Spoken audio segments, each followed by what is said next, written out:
আমার মামাতো ভাই দিল্লিতে থাকে। আমার মামাতো ভাই আমাকে প্রায়শই ওর বাড়িতে যাবার জন্য আমন্ত্রণ জানাতো। পড়াশোনা চলাকালীন আমরা একসাথেই দিল্লি ইউনিভার্সিটি থেকে অনার্স পাস করি। কলেজে মামাতো ভাই আর আমার ডিপার্টমেন্ট আলাদা হলেও আমাদের দুজনকার বন্ধুত্ব খুব ভালো ছিল। ভাগ্যক্রমে এখন চাকরির সুবাদে আমরা দুজনে দিল্লিতে থাকি। তবে দিল্লিতে ওর বাড়ি মামাতো ভাই চাকরি পাবার পর বিয়ে করেছে, তবে আমি এখনো বিয়ে করিনি। আমি এখন পুরোপুরি সিঙ্গেল, তবে হয়তো খুব শীঘ্রই 4 হাত এক হতে পারে। মামাতো ভাইয়ের বারবার অনুরোধের জন্য আমি অফিস থেকে দিন তিনেকের ছুটি নিয়ে নিলাম। আমি মামাতো ভাইকে ফোনে বললাম কাল ওদের বাড়ি যাচ্ছি।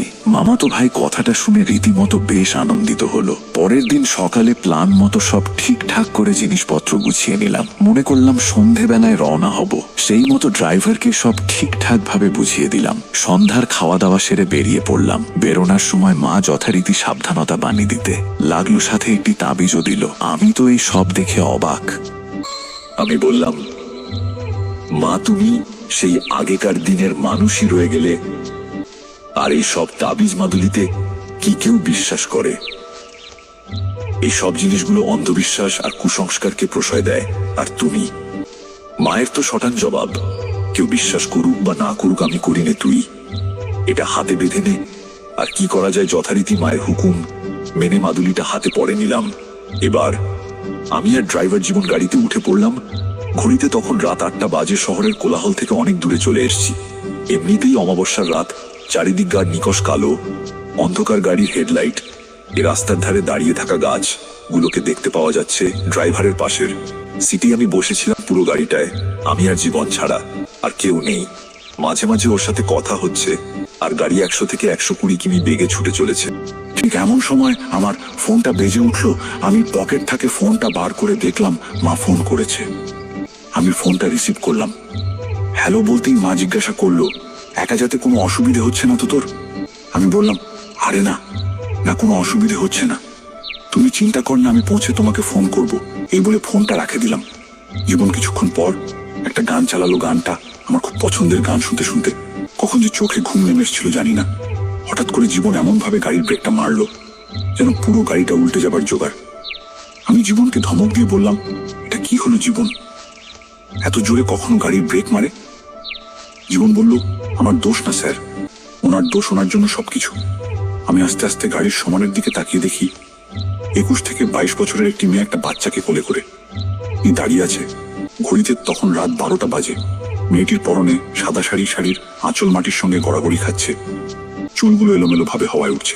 আমি গাড়ির বাইরে বেরিয়ে এসে বললাম, কি ব্যাপার, আপনি এত রাতে এই শুনশান রাস্তায় বাচ্চাকে কোলে করে আমার গাড়ির সামনে আসলেন কেন? তখন মেয়েটা কান্না ভেজা কণ্ঠে বলল, আমাকে বাঁচান, ওরা আমাকে মেরে ফেলবে। আমি কোনো রকমে ওদের ওখান থেকে পালিয়ে এসেছি। সামনেই আমার শ্বশুর বাড়ি, দয়া করে আমাকে আপনাদের সঙ্গে নিয়ে চলুন। আমি বললাম, দেখুন আপনি রাস্তা থেকে সরে দাঁড়ান, আমি আপনাকে নিয়ে যেতে পারবো না। এই কথা বলতেই মেয়েটা আমার পা জড়িয়ে ধরে হাউ হাউ করে কাঁদতে লাগলো। ওদিক থেকে জীবন বলল, আমাদের গাড়ির পিছনের সিট তো খালি পড়ে আছে, আমরা না হয় ওকে এই বিপদ থেকে একটু সাহায্য করি, আর সামনেই তোর শ্বশুর বাড়ি, আমরা ওখানেই ওকে নামিয়ে দেব।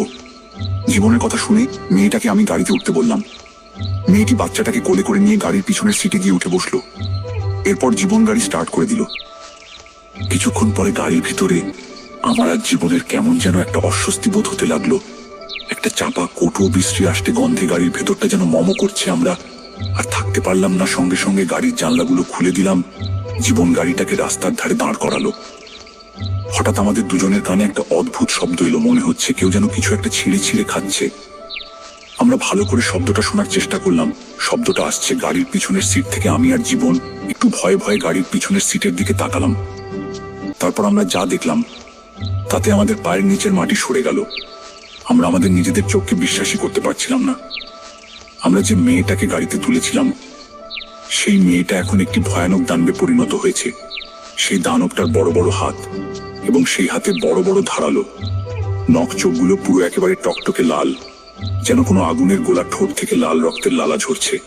সারা শরীরে শ্যাওলা জাতীয় থকতকে পদার্থ লেগে রয়েছে। সে এক বিভৎস রূপ।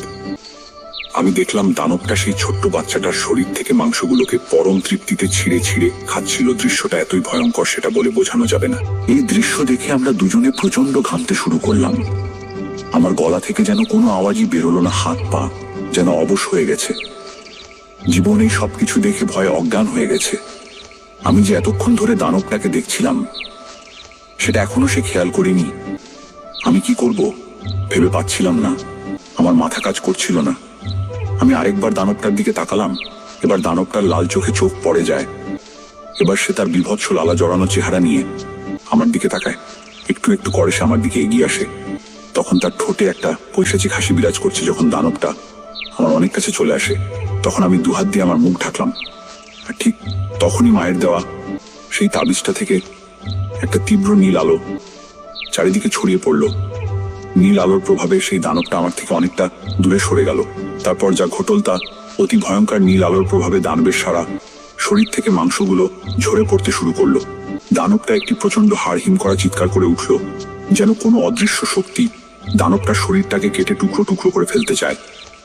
এবার দানবটা আরো একটি ভয়ঙ্কর চিৎকার করে উঠল। আমি দেখলাম দানবটার শরীরটা মাঝখান থেকে দুভাগে বিভক্ত হয়ে যাচ্ছে। সে এক ভয়ঙ্কর হাড়হিম করা দৃশ্য যা আমি কোনোদিন ভুলব না। এরপর দানবের সারা শরীরটা আগুনে পুড়ে ছাই হয়ে গিয়ে ধুলোর মতো বাতাসে মিলিয়ে গেল। ঘটনাটা ঘটার পর কখন যে ঘুমিয়ে পড়েছিলাম বুঝতেই পারিনি। ঘুমটা ভাঙল জীবনের কণ্ঠস্বরে। জীবন বলল, সার উঠে পড়ুন, সকাল হয়ে গেছে। আমি বাইরে চারিদিকে তাকালাম। সকালের সূর্যের প্রথম কিরণ চারিদিক আলোকিত করে তুলেছে। ঘুম থেকে উঠতেই জীবন কালুকে সেই দানবটার কথা জিজ্ঞাসা করলো। আমি বললাম, তুমি যখন অজ্ঞান হয়ে গিয়েছিলে তার ঠিক পরে আমিও অজ্ঞান হয়ে গিয়েছিলাম। তাই কালকের ঘটনাটা ব্যাপারে আমার আর কিছু মনে নেই। কালকের রাতের বাদ বাকি ঘটনাটা আমি আর জীবনকে বললাম না। প্রায় সকাল 7টা নাগাদ আমি আমার মামাতো ভাইয়ের বাড়িতে পৌঁছালাম। মামাতো ভাই আমাকে দেখে জিজ্ঞেস করলো, কিরে তোর কাল রাতে তো আমার এখানে আসার কথা ছিল, তোর আসতে এত দেরি হলো কেন? তখন আমি আর জীবন কালকে রাত্রের ঘটনাটা সব খুলে বললাম। আমার মামাতো ভাই ঘটনাটা শুনে একটু গম্ভীর গলায় বলল, তোরা যে হাইওয়ে দিয়ে কাল রাত্রে আসছিলিস, সেই হাইওয়েতে প্রায় বছর 3 আগে একটা 21 থেকে 22 বছরের মেয়েকে তার বাচ্চা সমেত কতগুলো লোক মিলে কুপিয়ে খুন করে তার লাশটাকে পাশের একটি নদীতে ফেলে দিয়েছিল। তখন থেকেই ওই হাইওয়েতে ওই মেয়েটা আত্মা ঘুরে বেড়ায়। সেই জন্য ওই হাইওয়ে দিয়ে রাত্রি 10টার পর কেউ যায় না। তোরা ওই হাইওয়ে সম্পর্কে জানতিস না, যার জন্য তোদের সাথে এইরকম ঘটনা ঘটেছে।